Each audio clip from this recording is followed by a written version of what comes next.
गणपती बाप्पा मोरया. मला ना एक गोष्ट शेअर करायची आहे.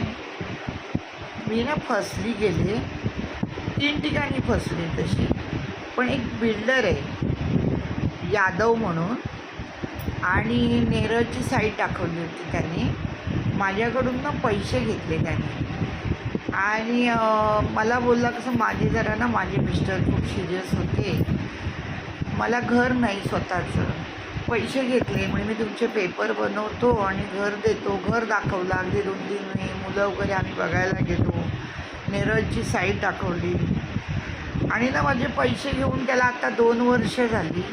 पण मी एवढी काय परिस्थिती म्हणतात ना आपल्या स्वतःच्या घरात जाण्यासाठी, आपले पेपर नाही आहे व्यवस्थित, माझ्या मुलाचं पण सिव्हिल खराब, माझं पण खराब झालं.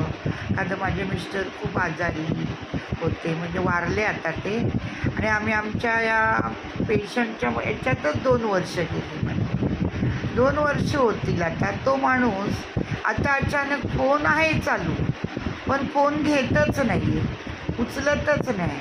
मी खूप बोलले, मी वाईट शब्द बोलले, कबूल करते.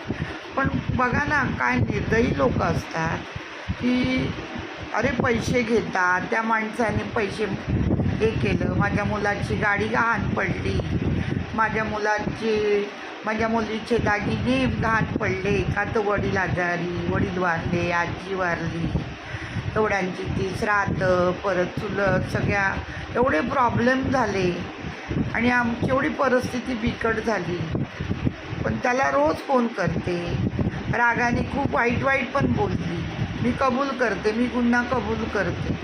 पण भगवंता, मला कोणाचं साथ देणार आहे का? त्याचा नंबर आहे, नंबर चालू आहे, मुलाचा नंबर चालू आहे, आणि आम्ही शोध घेतला.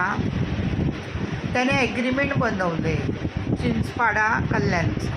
ते पण पेपर आहेत, भरपूर पेपर आहेत त्याचे, आणि पैसे दिलेल्याचं ते पेमेंट पण आहे. आणि त्याच्या थ्रू अजून त्याने एकाच बिल्डरला पण पैसे दिले होते, का तर तिथून नाही तर इथून तरी काम करून दे.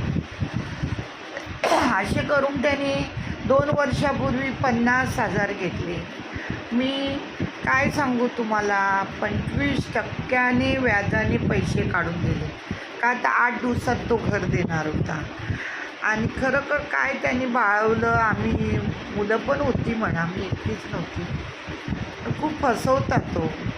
या माणसाचा शोध काढून, त्याचा नंबर, त्याचे सगळे पुरावे आहेत की तो बदलापूर